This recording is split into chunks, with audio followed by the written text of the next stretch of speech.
I had just purchased my first 8mm movie camera in December of 1965. I was 12 at the time. In the summers of 1966 and 67, my family and I went on vacation for a week to a resort in Connecticut called Ted Hilton's. Part of this story is about my experience at the resort those summers, as well as a lighthearted trip back in time from the present to the past, where I'll tell you a little about the history of Ted Hilton's and how it all began.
Back in 1916, a man named Henry Engel opened a resort called Elm Camp on the shores of the Salmon River in Moodus, part of the town of East Haddam, Connecticut. This area of Connecticut had several popular resorts that many New Englanders and others vacationed at during the summer months. In 1924, a young taxi driver named Ted Hilton was driving resort-goers from the local train stations to the various resorts located in the area in his 1924 Buick touring car. Ted Hilton was born in 1903 in Hartford, Connecticut, and as he grew up, everyone around him saw that he was smart and ambitious. After a period of time of Hilton dropping off resort guests at Elm Camp, Henry Engel hired Hilton to work at his resort, and after seeing his enthusiasm, eventually made Hilton a partner and manager of his resort business around 1927. They both worked on expanding the resort, building small camping bungalows and extending some of the sporting activity and dining areas along the Salmon River. Hilton was a natural at promotion and was always looking for ways to expand the property and activities at the resort.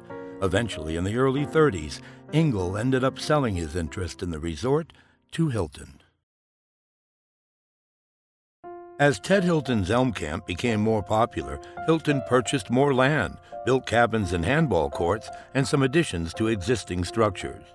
During each season, the resort continued to offer its ever-growing list of new activities and their much-talked-about dining facilities, which included their famous New England-style shore dinners.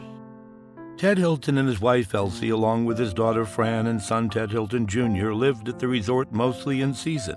The family did many activities together, taking full advantage of all the resort had to offer.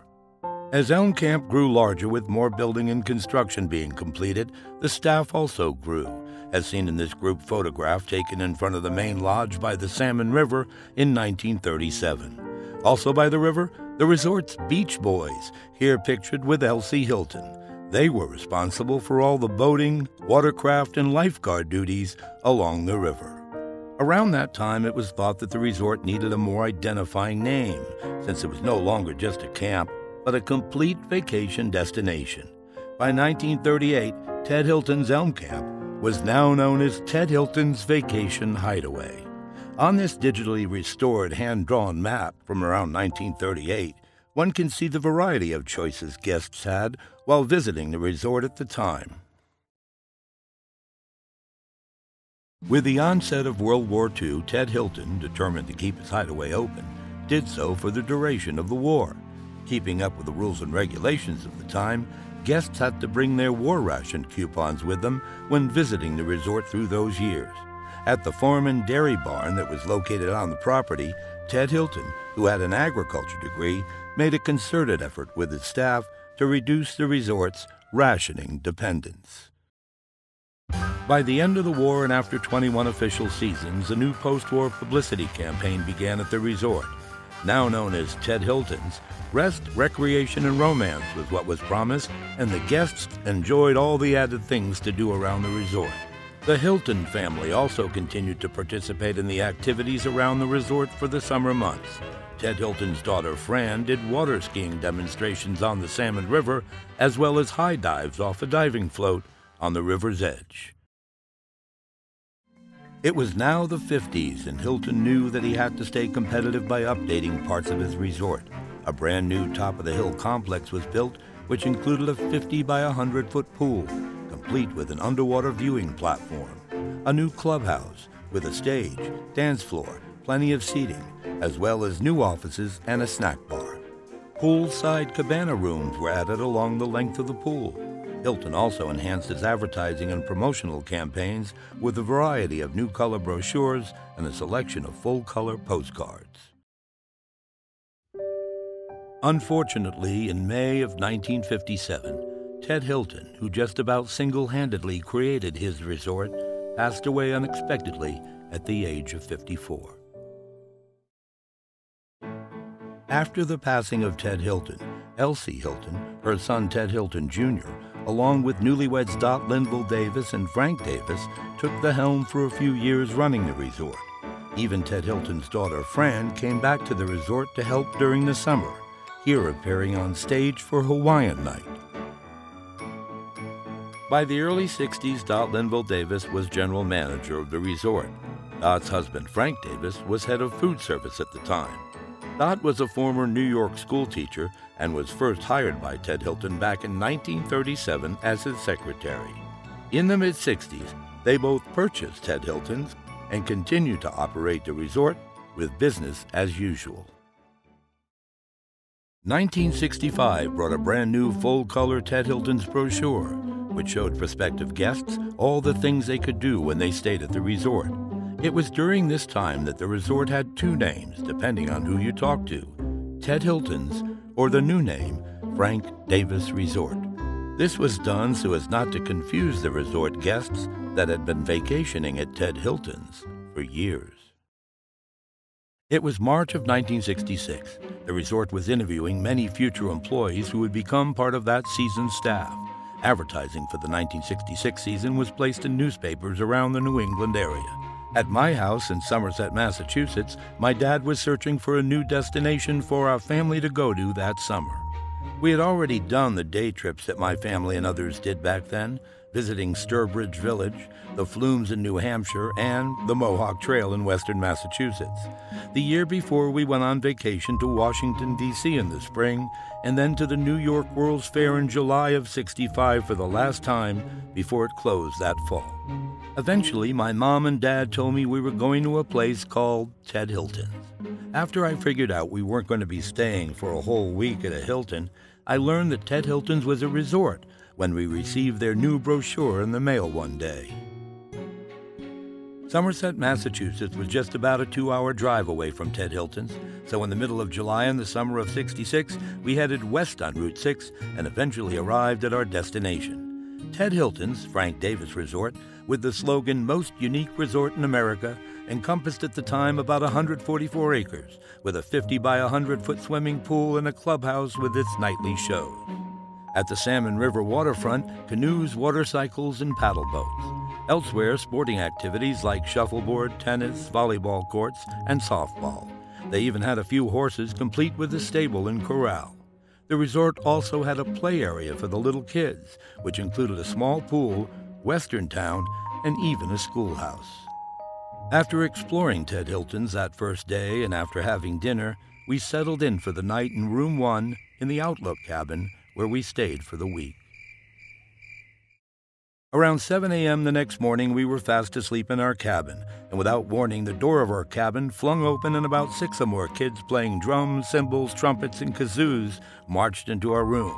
The whole event was led by Cuckoo the Clown, who organized the unusual wake-up calls every morning. I eventually was recruited to go along on one of these outings and took these shots of Cuckoo and another kid who was helping with the band equipment that morning. It was a great way to get people up in the morning and also a way to get everyone down to the dining room for that morning's breakfast. Cuckoo the Clown, or just Cuckoo, wasn't your normal clown running around in costume all the time. Most of the time he wore regular resort-type street clothes and on occasion over-the-top costumes.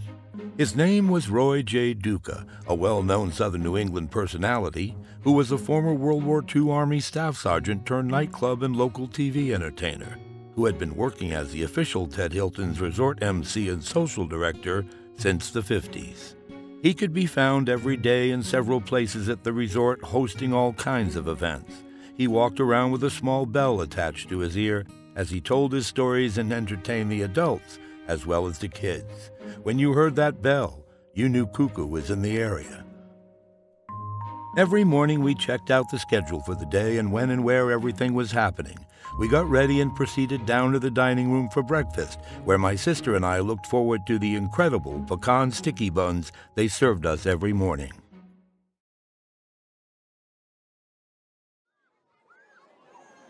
Most days we just stayed around the swimming pool.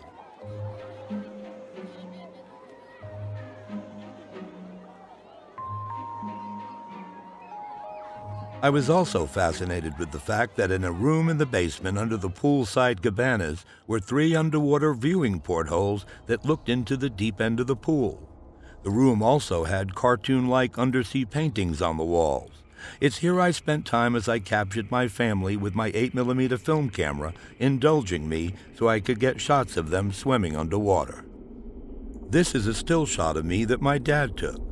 Perhaps I was intrigued with this pool feature because of a show I watched on TV at the time, Voyage to the Bottom of the Sea, which had its own share of underwater views. One afternoon, Cuckoo hosted a small horse show in the outfield of the baseball field. My mom and dad both took turns on horseback that day. Down along the Salmon River, we had most of our meals at the big dining room in the building that was formerly the original Elm Camp Lodge and Clubhouse back in the early days. On a special night, we had the famous Ted Hilton's Hawaiian-style luau within feet of the Salmon River. One day, with camera in hand, I saw Cuckoo in the resort's office. I asked him if he would do something for my camera. He set this shot up with my mom. Sometimes he gave these little bells to guests after they took part in one of his events. I still have mine after all these years. Cuckoo was a great personality around the resort, and also one of the reasons many of the guests returned each year. Some nights, while the adults were dancing in the dark at the clubhouse, the older kids were here at La Strada Cafe watching family-friendly movies they were showing at the time. Towards the end of our visit to Ted Hilton's that summer, I walked down to the shore of the Salmon River and shot a boat race that was going on. It was also the first time I saw an amphibious car drive from the beach into the water and sail away.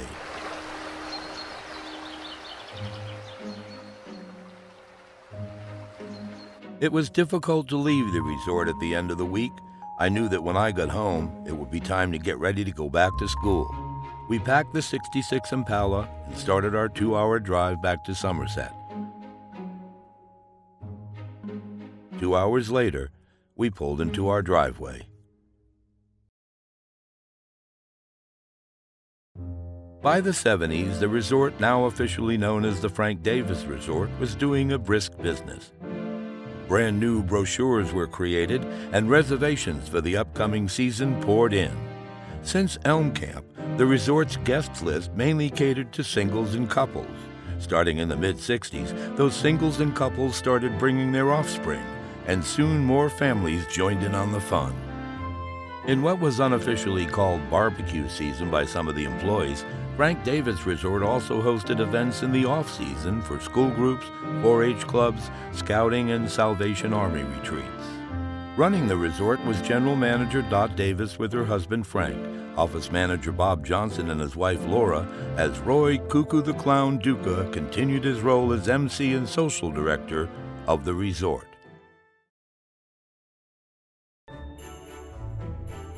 The resort business was not always as lucrative as it seemed, so for a time in the off-season, they produced Echo Farm, formerly Yankee Pastry, chocolate eclairs on the first floor of this building on the resort property.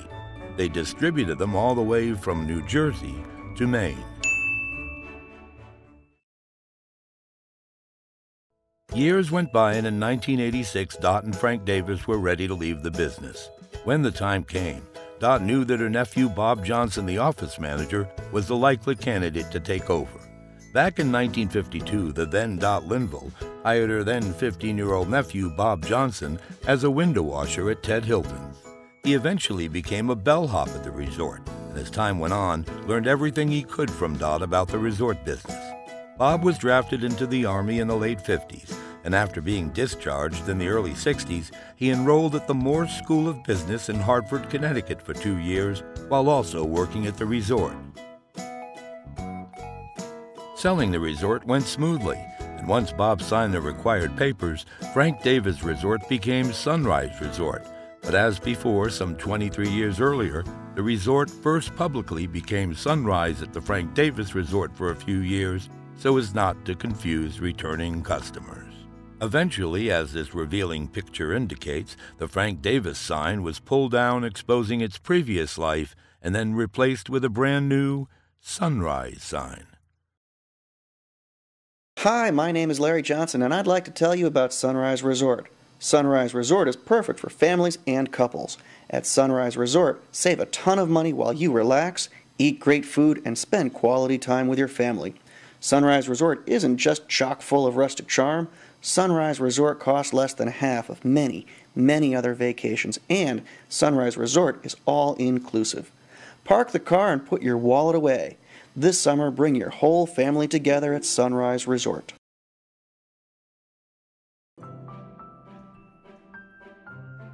From the 80s to the 90s and into the new century, Sunrise Resort was still drawing a sizable guest list for the summer months. Resort goers were still enjoying what the now 84-year-old resort had to offer. During the off-season, Bob Johnson ran the resort along with his 2 sons and a small off-season staff. They were all keeping watch over a few other year-round employees who took care of the resort by remodeling cabins, making repairs, and generally preparing the resort for the next season and the influx of 110 to 140 seasonal employees and thousands of guests. Just before the season started, Sunrise continued a tradition by hosting corporate day trips and high school graduation parties, which included a variety of school versus school activities, finishing off with a DJ party and dance contest. The Jazz and Cajun festivals packed the resort with overnight guests and day visitors by the thousands. They enjoyed the music and theme food like crawfish and jambalaya.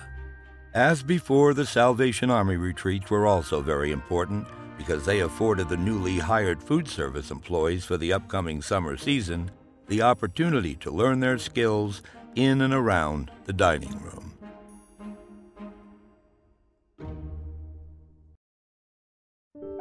Roy Cuckoo the Clown Duca slowed a bit in the late 90s and spent his last years at Sunrise Resort still entertaining everyone that crossed his path until he retired in September of 2002. Sadly, in February 2003, Roy J. Duca, who had been the personality of the resort for just about 50 years, passed away. From the end of the 90s and into the new century, business started to slow down. Many of the regulars had kids and started going to places like Disney World and SeaWorld, or traveling to other places by car, plane, or cruise ship. Families had been flying off to destination vacations for years, but now it was beginning to result in a lower attendance at Sunrise Resort. Finally, in 2008, the Johnsons decided it was time to close the resort permanently at the end of the season. On Labor Day, September 1st, 2008, the last of the resort-goers had their usual breakfast and lunch. They spent the day reminiscing and said their personal goodbyes. The Johnson family and some of the staff also got together in the clubhouse and said their goodbyes to all of their loyal guests and employees. Then everyone left Sunrise Resort for the last time.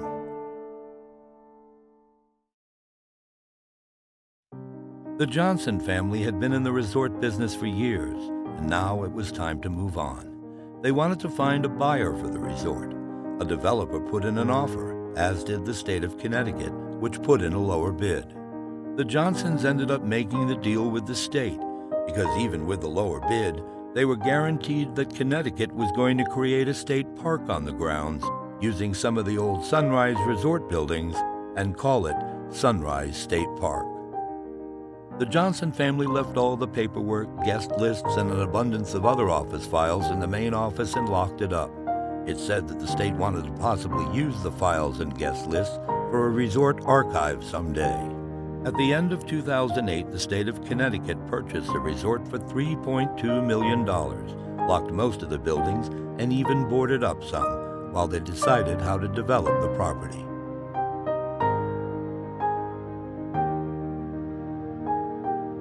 From 2009 to 2012, some former resort visitors and employees returned to walk through the grounds and some of the open buildings to get one last look, and to remember the times, the places, and the people, all in an attempt to still feel connected to the place that held so many memories for them. Eventually, some outside squatters and other unsavory character types ruined that fun by vandalizing some of the buildings, creating an unsafe atmosphere. Some say this was a great liability for the state. So in 2013, the unthinkable finally happened. The state arranged for most of the buildings to be torn down. The pool was demolished, as were the cabins and guest rooms. Even the original Elm Camp Lodge, which had been in use for years as the kitchen and dining room facilities. All of the places and things that made this property so special were now gone. Ted Hilton's original dream was now just a memory.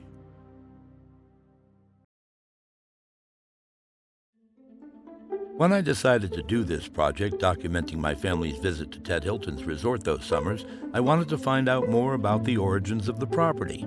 I went online and asked some former guests and employees questions about the resort. Everyone was very helpful, so I decided to expand this presentation to include some of their moments and memories. From all over, I received pictures and correspondence from former guests and employees. I couldn't use nearly all the pictures, but I wanted to show some of their good times and memories over the years.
Over 100 years ago, a man named Henry Engel started Elm Camp along the shores of the Salmon River. A few years later, Ted Hilton took over and built his dream. Nature has now reclaimed much of the land as visitors slowly return. Kayak rentals are sometimes available on the former beach by the Salmon River, where so many years ago I saw for the first time that amphibious car drive into the water. Many former resort goers still walk the paths around the park, and some of the former guests almost bring it back to life.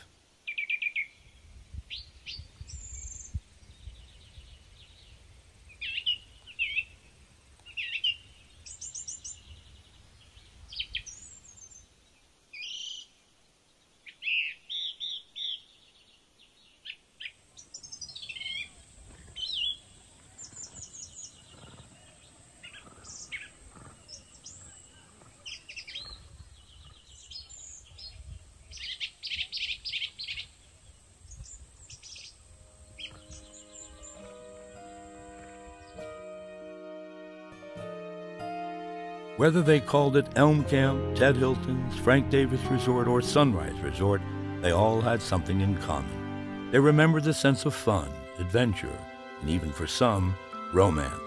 It was a time in the past where people could go away for a week or two, or in the case of the employees, the whole season, and have an incredible time at the most unique resort in America.